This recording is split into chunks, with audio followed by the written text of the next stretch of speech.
अरे गवाना के मुख तू चबालू करे ही टोली में चालू करे। तो ए टुनटुन भैया तोहरा पता नहीं के कि भौजी कौना के मुखी चबावले, ई तोहरे गांव के मोहना के मुखी चबावले। हम बताओ तनी यही टोली का करे जाले। अही टोली में बड़ा सन 4-4 गो भैंसा ओकनिए से पेलवावे जाले करे ही टोली में चालू। ए भैया जी जब ई भौजी 4 गो से पेलवा लेनू तो एकरा देहिया के आराम मिल जाई। रोजे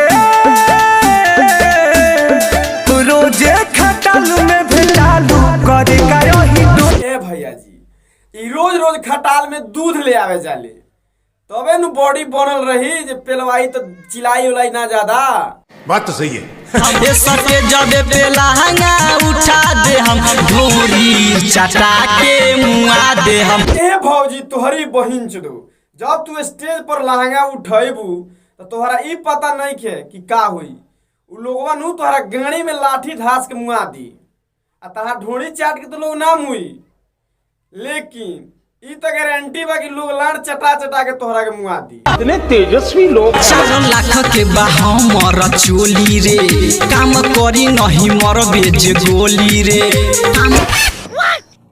अरे तोरी बहिन चोदो ई कौन चोली है रे कि 4 लाख में खरीद ले बाड़े?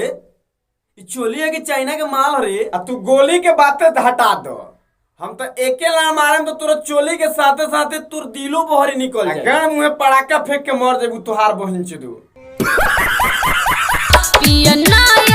साल में देवराला रोज 10 गो चुम्मा फिरी बा। वाह भौजी वाह, ऐसा ऑफर भतार से बोल देलू।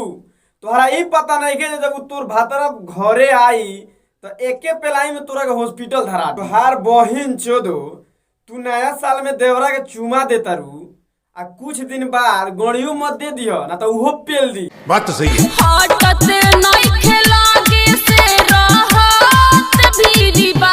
ए भौजी उ कैसे तोहरा लग से हटी? तू तो रोज रोज चुमा दे के ओकरा के आदत धरा दिले बड़ू आ शुक्र मनाओ कि हमरा ऐसन देवर नहीं के, ना तो पहले तो पेलती ओकरा बाद चुमा लेती। कैसे कैसे लोग रहते हैं यार।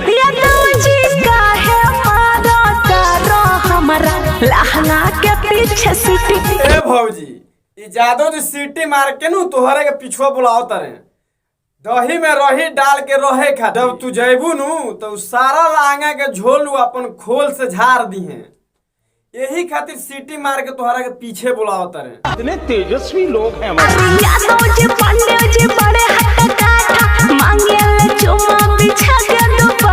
शायद तोहरा पता नहीं खे जादो जी या पाणे जी के बहुत मोट मोट हथियार होखेला आ देहो हाटा काटा होखेला। तनी होशियारिये से रहियो, देखियो दोनों जना कहीं पेल मत दे। बहिन जो भौजी गान में खून फेंक के मर जेबू। भाई लोग आज के बकचोदी इमे समाप्त भइल। मिला जी हमने फिर अगला वीडियो में। भाई लोग अगर चैनलवा पे नया हो बोलो तो सब्सक्राइब कर लो यार जल्दी तनी फटाक से। मिला जी हमने फिर अगला वीडियो में, तब तक बाय।